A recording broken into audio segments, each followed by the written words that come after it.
Hi guys, welcome back to my channel.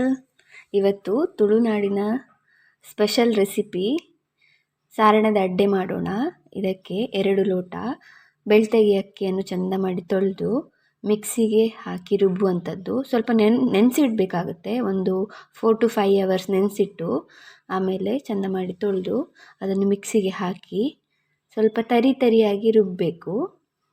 ಸ್ವಲ್ಪ ರುಚಿಗೆ ತಕ್ಕಷ್ಟು ಉಪ್ಪೆಲ್ಲ ಹಾಕಿ ತರಿಯಾಗಿ ರುಬ್ಬಿ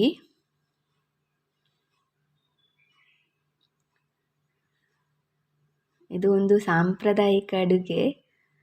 ಹಿಂದಿನ ಕಾಲದವರೆಲ್ಲ ಇದನ್ನು ಮಾಡ್ತಾ ಇದ್ರು.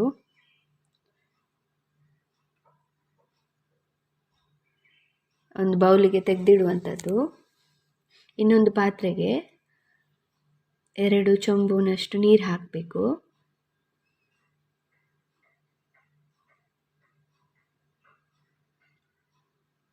ನೀರು ಹಾಕಿ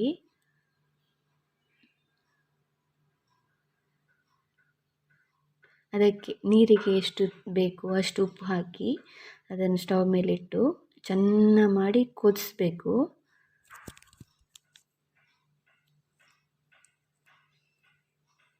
ಚೆಂದ ಮಾಡಿ ಕುದಿಸ್ಬೇಕು. ಈ ಅಡುಗೆಯನ್ನು 2 ರೀತಿ ಮಾಡ್ಬೋದು. ಒಂದು ಸಿಹಿಯಾಗಿ, ಒಂದು ಖಾರದ ರೀತಿಯಲ್ಲಿ. ಇದು ನಾವು ಮಾಡುವಂಥದ್ದು ಖಾರ.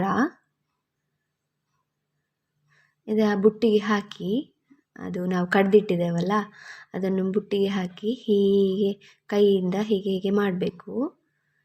ಆಗ ಅದು ಆ ಗ್ಯಾಪಲ್ಲಿ ಕೆಳಗೆ ಒಳ್ಳೆ ನೂಡಲ್ಸ್ ಥರ ಕೆಳಗೆ ಬೀಳ್ತದೆ. ನೀರು ಮಾತ್ರ ತುಂಬ ಬಿಸಿಯಾಗಿರಬೇಕು.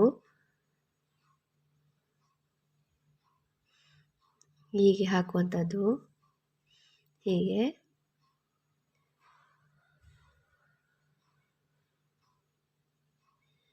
ಹಾಕಬೇಕು. ಹೀಗೆ ಆಗ್ತದೆ ನೋಡಿ. ಇದಕ್ಕೆ ಬೇಕಾದರೆ ನೀರು ಬೇಕಾದರೆ ಸೇರಿಸ್ಬೋದು. ಬಂದ್ ಮಾಡಿ ಸಪ್ರೇಟಾಗಿ ಇಡುವಂಥದ್ದು. ನಂತರ ಒಂದು ಖಾರಕ್ಕೆ ಎಷ್ಟು ಬೇಕು ಅಷ್ಟು ಮೆಣಸು ಮತ್ತು 1 ಗಡಿ ಕಾಯಿ ಹಾಕಿದ್ದೇನೆ. 1 ಗಡಿ ಕಾಯಿ ಹಾಕಿ ಮೆಣಸನ್ನು ಮಾತ್ರ ಹುರಿಲಿಕ್ಕೆ, ಬೇರೆ ಯಾವ ಐಟಮನ್ನು ಹುರಿಲಿಕ್ಕಿಲ್ಲ. ಇದು ಜೀರಿಗೆ 1/4 ಟೀ ಸ್ಪೂನ್ ಇದೆ ಅದು. ನಂತರ ಇದೊಂದು 2.5 ಟೀ ಸ್ಪೂನು ಕೊತ್ತಂಬರಿ ಬೀಜ. ನಂತರ ಅರಶಿನ,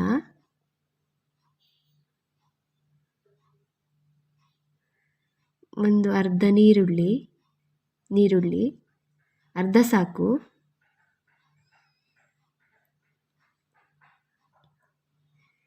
ಮತ್ತು ರುಚಿಗೆ ತಕ್ಕಷ್ಟು ಬೆಲ್ಲ, ಸ್ವಲ್ಪ ಬೆಲ್ಲ ಹಾಕಿದರೆ ಸಾಕು,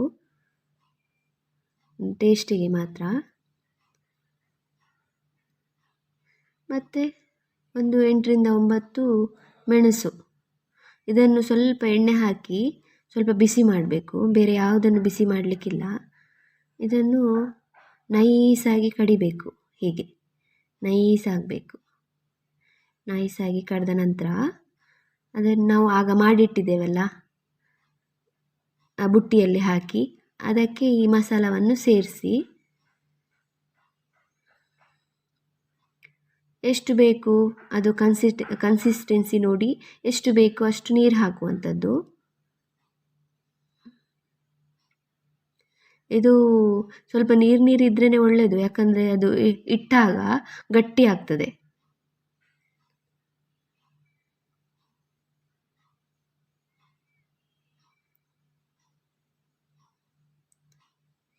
ಇದು ರಾತ್ರಿ ಮಾಡಿ ಬೆಳಗ್ಗೆ ತಿನ್ನುವಂಥ ಅಡಿಗೆ ಇದು.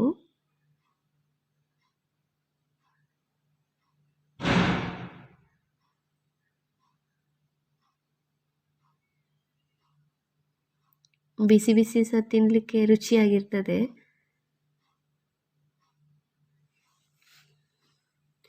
ಈ ಹದಕ್ಕೆ ಮಾಡಿ ಗ್ಯಾಸನ್ನು ಬಂದ್ ಮಾಡುವಂಥದ್ದು. ಈಗ ಸವಿಯಲು ಸಿದ್ಧವಾಗಿದೆ ಸಾರಣದ ಅಡ್ಡೆ. ಇದನ್ನು ನೀವು ಮನೆಯಲ್ಲಿ ಟ್ರೈ ಮಾಡಿ ಹೇಗೆ ಬಂದಿದೆ ಅಂತ ಕಮೆಂಟ್ ಮಾಡಿ ತಿಳಿಸಿ ನನಗೆ. Thanks for watching. Bye bye.